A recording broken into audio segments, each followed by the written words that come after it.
Fellas, we're back with another quick one. Fluffy gives a post-fight interview. I'm just seeing this now, but this is an absolutely ridiculous post-fight interview, man. You guys got to hear this. And from a guy who said no excuses, I'm hearing a whole lot of excuses. Actually, it's only excuses. There's literally nothing else besides excuses in this video. And we're going to go ahead and get into it because it's all pretty funny to me, man. We're just going to go ahead and start. We're about a minute and 40 in. Before this, they were just talking about Sacramento and how awesome it was to put on a war for you guys. You know what I mean? And then going into that fifth round, I think some of us had it probably, potentially 2-2 going into that fifth round. Did you think it was potentially 2-2 going into? My coach told me I was down, so I knew I had to go. That I had to go in there and give it everything. Okay. His coaches told him he was down. Good. Because if they told him he was up and he was coasting, or it was anywhere close to 2-2, which it wasn't, that would have been absolutely batshit insane. It was not 2-2. We're going to go ahead and take a look at the Verdict scorecard. And if you don't know what Verdict MMA is, it's a great platform where you guys can score the fight, or we as the fans can score the fight, and it'll take the community vote and show us what we've decided. And I'm sure you guys all know about it, but let's just take a look here. The Verdict scorecard. Round 1 going to Rodriguez pretty clearly. The quarter of a point that Fluffy got was this fence-pushing Dagestani crowd that loves it. They love the Muslim Russians, and they think that you can get a win off trying to avoid combat at all costs. So that's the crowd that got the quarter of it. But the smart and educated MMA fans gave the round to Rodriguez. Round 2 was a 10-8 round, bro. I don't give a fuck. He won. If he truly won round 3, which I think Fluffy won round 3, we're looking at a 49-45. I truly think this was a 10-8 round. He had 3+ knockdowns for leg kicks. Didn't follow up, but he absolutely beat the fuck out of Fluffy in round 2. Round 3 goes to Fluffy. The takedown, the one takedown out of 35 that finally lands, he ends up getting a sub attempt. So 1-1 on sub attempts throughout the entire fight, by the way. But the one takedown lands, he ends up getting the sub attempt, and looks pretty okay. They're just going back and forth for the rest of the round after Rodriguez gets out of it. Moving on, clear round 4 for RoboCop, not even close, and clear round 5. What world does Fluffy get round 1? In what world? You're saying some of us do it? I don't. Who? I have no clue. Let's see who gave Fluffy the rounds. Round 1, they gave Ron McCarthy gave Fluffy round 1. Rightfully gave him round 3. And then Derek clearly gave him round 5. If someone could explain it to me, I'd be completely thrilled. I have no idea what these judges were looking at, bro. What gave you any indication that Fluffy won these rounds?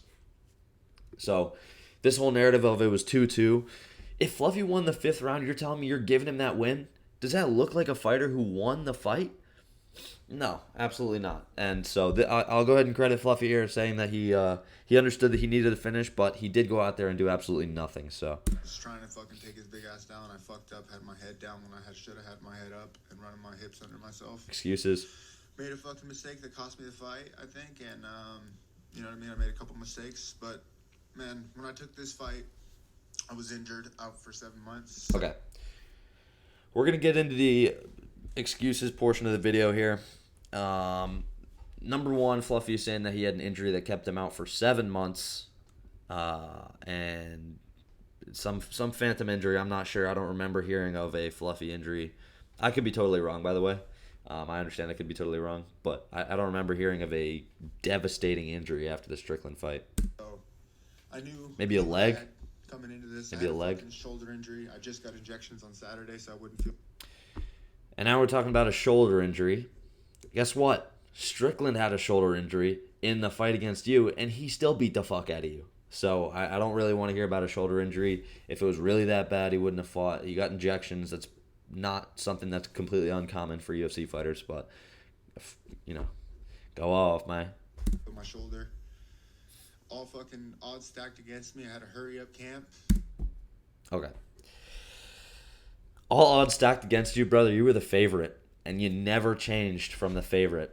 For months, this fight's been booked, and you've been the favorite the entire time. All odds stacked against you. It was in your hometown. It was in your hometown. All odds stacked against you. Guess what? RoboCop, he has not tested his grappling in the UFC, and you're supposed to be this guy that drowns him. He's supposed to be this guy without great grappling, although he is BJJ champion. He's supposed to be this guy without great grappling who doesn't have a gas tank. And guess what, bro? That's your style. You're supposed to be this the guy that drowns you on the ground and has all 5-round cardio. But all odds stacked against you. Stylistically, you're supposed to dominate this shit. And to get into this camp thing, this whole idea that he had a hurry up camp, this fight's been booked for months, bro. Not only that, he has been training with Sean Strickland at Extreme Couture, and that was the entire storyline around this fight, was that he lost to Strickland. He was a big fish in a little pond at his old gym, and he wasn't really getting the competition that he needed, so he moved to Strickland's gym. He's been training with Strickland. He's been training with killers nonstop. His words, he's been training with killers, guys that know what they're doing, and he's getting the competition that he needs in order to succeed in the UFC. So this whole idea that he had a hurry-up camp, brother, the only thing you talked about was how you had a great camp and how you're ready because you trained with Sean Strickland now. So this whole idea of a hurry-up camp and the odds being stacked against you, injury, so what was that, 4 excuses within the span of 15 seconds? And I went out there and did what I did, so I'm proud of myself. He's proud of himself. At the end of the day. That's it. I know you probably didn't get as many takedowns as you would have liked to, but I think you got one right out of Okay. So that whole section was about his takedowns, and then someone asked him a retarded question about why he switched stances. Bitch, he was right.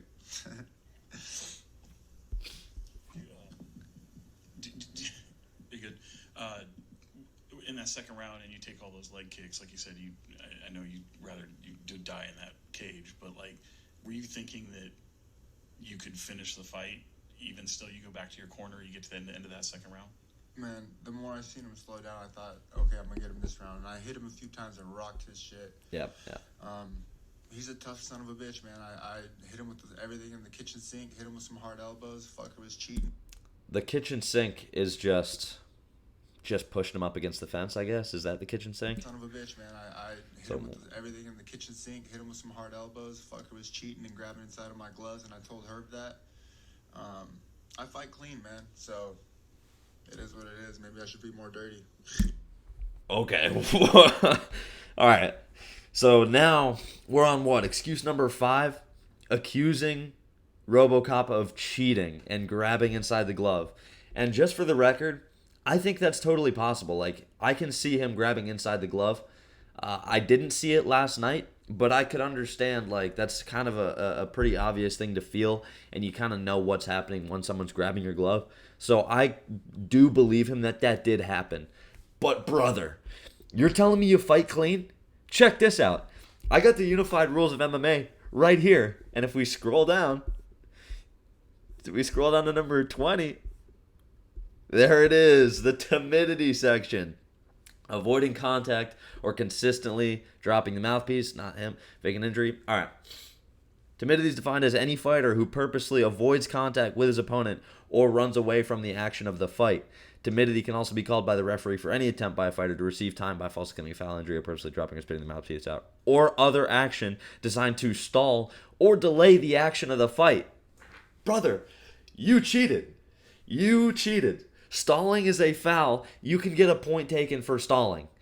This is the Jailton Almeida effect. Brother, I don't know what to tell you. It's pretty cut and dry right there. Timidity and stalling is as much of a foul as glove grabbing. And you nonstop stalled up against the cage. You couldn't get the takedown. You got one. You got one takedown out of 35 or whatever the fuck the attempts were. And that one, you hunted a finish. Great job. But bro, you stalled. You stalled for all 5 rounds. In every single round, you stalled. And if you would have listened to your coaches and backed up and changed the game plan, you probably would have had success on the feet. You probably knock him out.